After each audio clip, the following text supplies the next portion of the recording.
Namaste, Pranam, Gita Dhyana.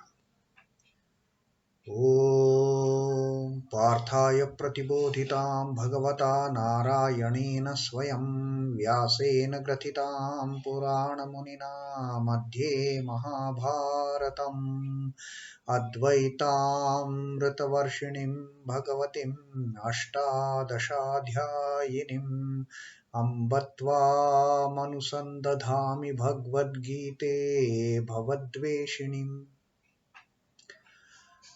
O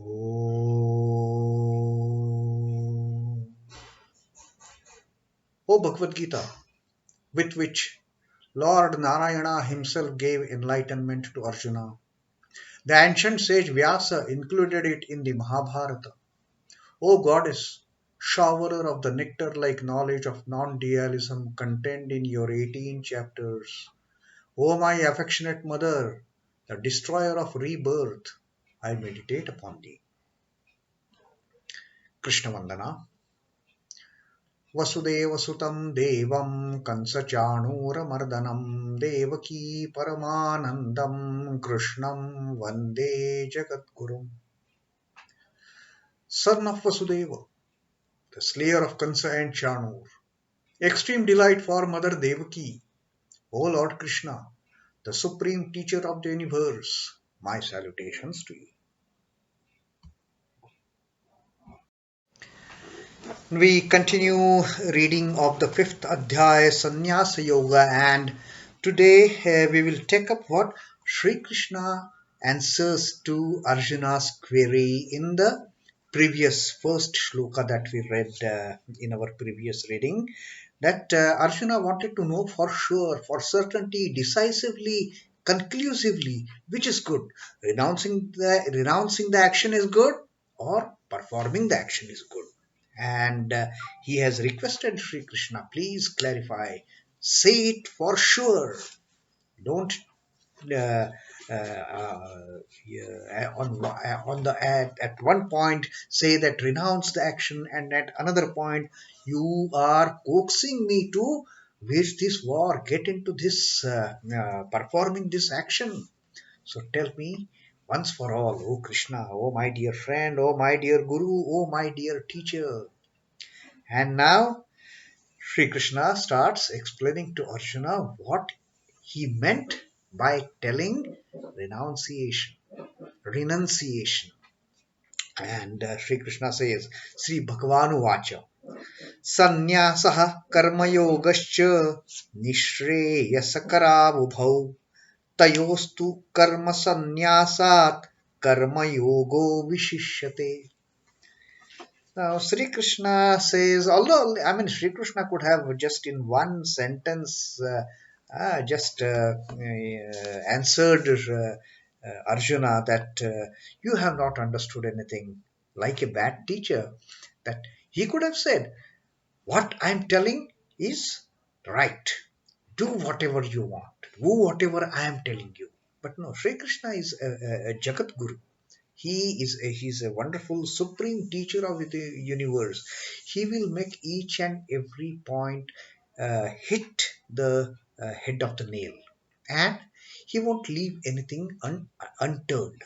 So Sri Krishna says, Sri Bhagavan uvācha, Sri Bhagavan said, Sri Krishna said, Sannyāsaḥ karma-yogaśh, that sannyasa is renunciation. Karma-yoga is performance of actions. So, sannyāsaḥ and karma-yoga. Sannyāsaḥ karma-yogaśh niḥśhreyasa-karāvubhau. Niḥśhreyasa-karau. Niḥśhreyasa-karau is leading to the highest bliss. Niḥśhreyasa-karau. Definitely, both renunciation and performance of the action, they lead to the highest bliss. Ubhau, both these. Don't have this confusion whether I should do or that. Both renunciation as well as performance of action. Sannyāsaḥ karma-yogaśh niḥśhreyasa-karau. Definitely they lead to the highest bliss. Both. Ubhau. Both. It is not only one will take you. Now, tayostu. Tayaha astu. Tayaha is of these two, but of these two. Karma-sannyāsāt karma-yogo viśhiṣhyate. From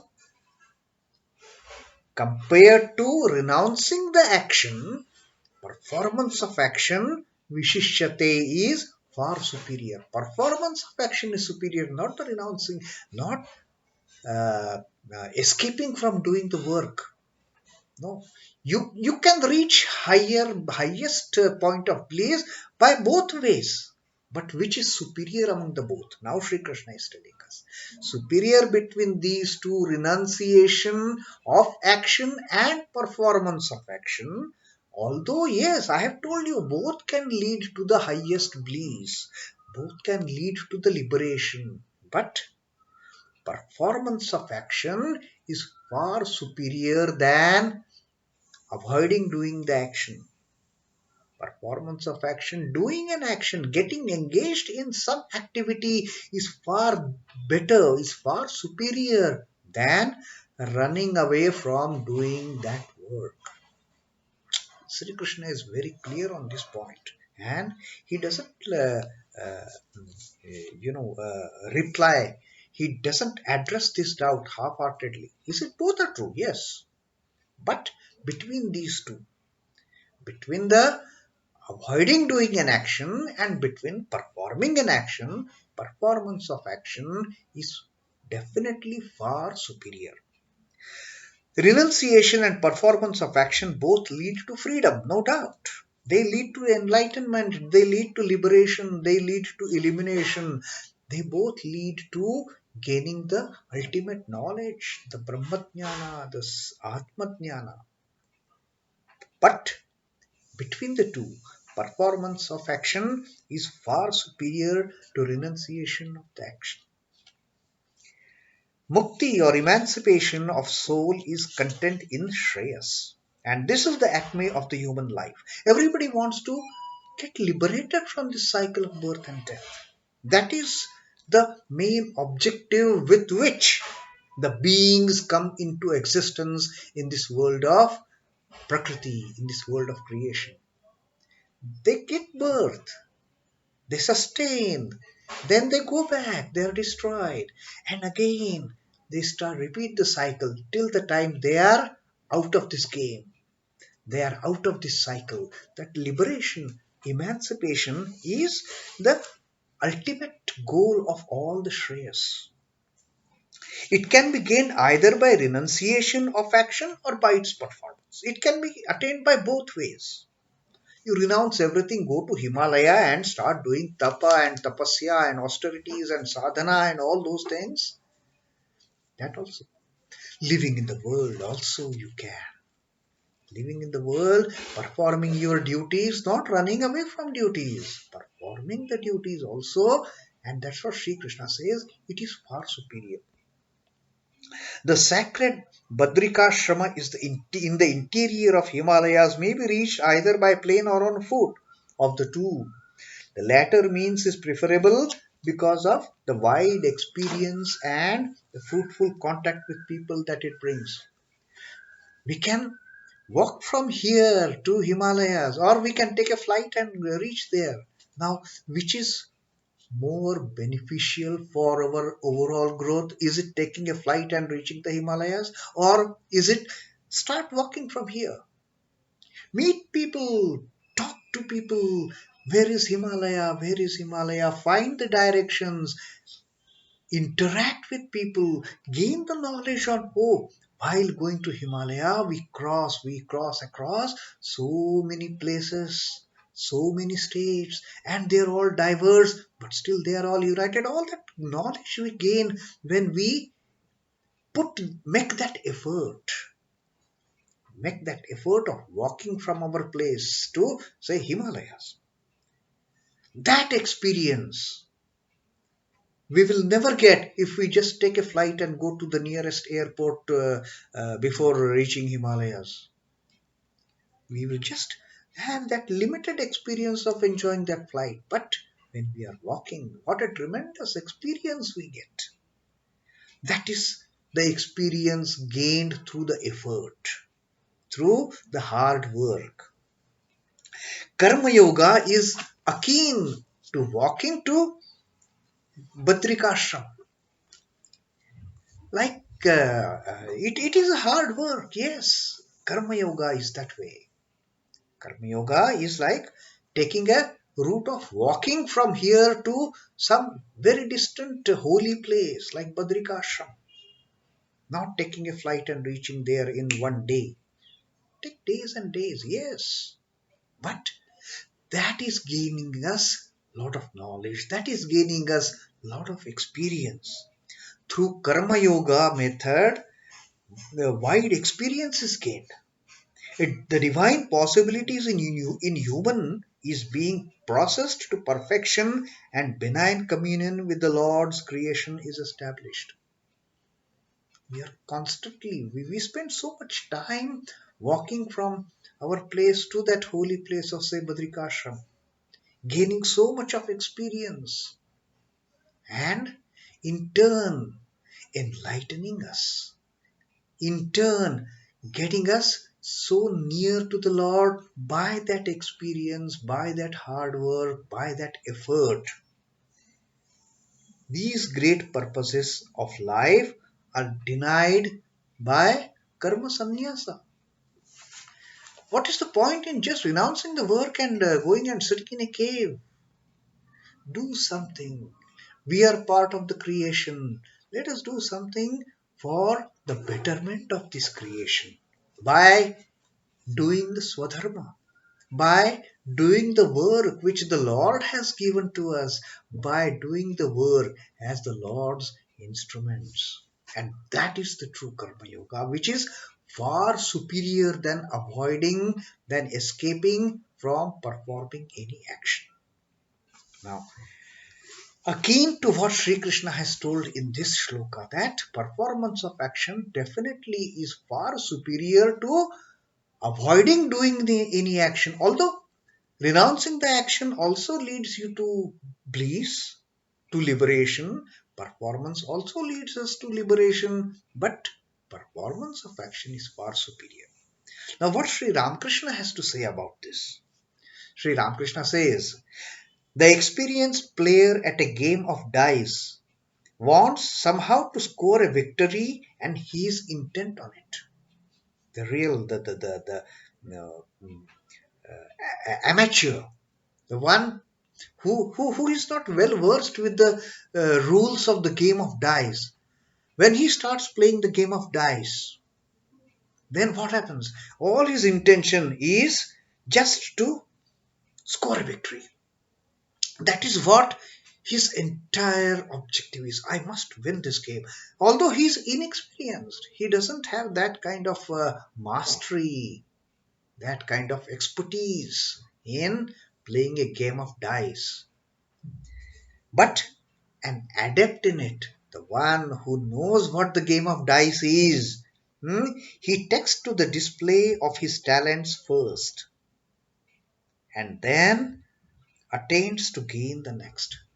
What happens? The experienced player, he just waits. He just waits for the right opportunity. He just waits. He keeps on playing and playing and playing. And he loves to display his talent.